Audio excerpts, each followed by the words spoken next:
పాపం పండుతుంది, కర్మ వెంటాడుతుంది. చేసిన పాపాలు ఊరికే పోవు అంటారు. అనుచరులతో అక్రమంగా భూమిని చెరబట్టిన ఇద్దరు నేతలకు విజిలెన్స్ ఎన్ఫోర్స్మెంట్ విభాగం ఉచ్చు బిగిస్తుంది.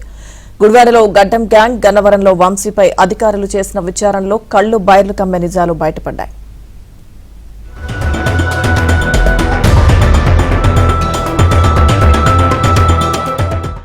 మాజీ మంత్రి కొడాలి నాని, మాజీ ఎమ్మెల్యే వల్లభనేని వంశీపై రేపో మాపో ఏసీబీ కేసులు నమోదు చేసే అవకాశం ఉంది.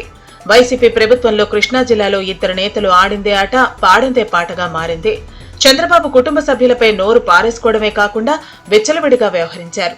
ఈ నేపథ్యంలో కొడాలి నాని అనుచరులు గుట్టుచప్పుడు కాకుండా దందాలకు తెరలేపారు.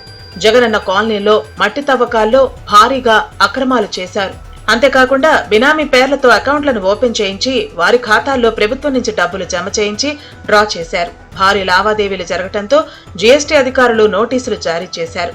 అయితే కొడాలి నాని చెబితేనే అకౌంట్లు ఓపెన్ చేశామని, అందులో డబ్బును మాత్రం ఆయన అనుచరులు డ్రా చేశారని విజిలెన్స్ అధికారులకు స్టేట్మెంట్లు ఇచ్చారు. వీటి ఆధారంగా అక్రమ తవ్వకాలు ఏ మేరకు జరిగాయో విజిలెన్స్ ఎన్ఫోర్స్మెంట్ లెక్కలు తేల్చింది.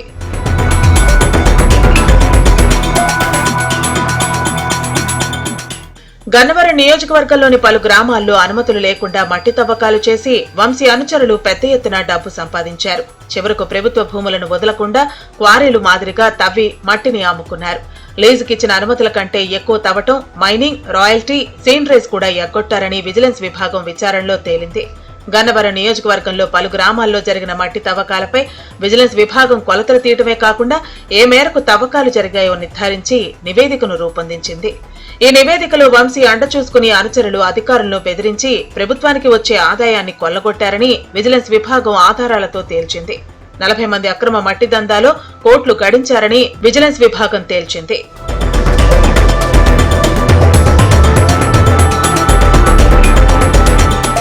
మరోవైపు నివేదికలను ప్రభుత్వం పరిశీలించి రేపో మాపో సిఐడి లేదా ఏసీబీకి అందించి కేసు నమోదు చేయాలని ఆదేశించే అవకాశాలున్నాయి.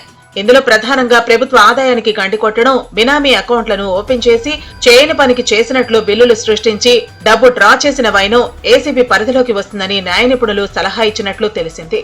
ఏసీబీ చట్టంలోని పలు సెక్షన్ల ద్వారా కేసు నమోదు చేసి విచారణ చేపట్టాలని న్యాయ నిపుణులు ప్రభుత్వానికి సూచించారు.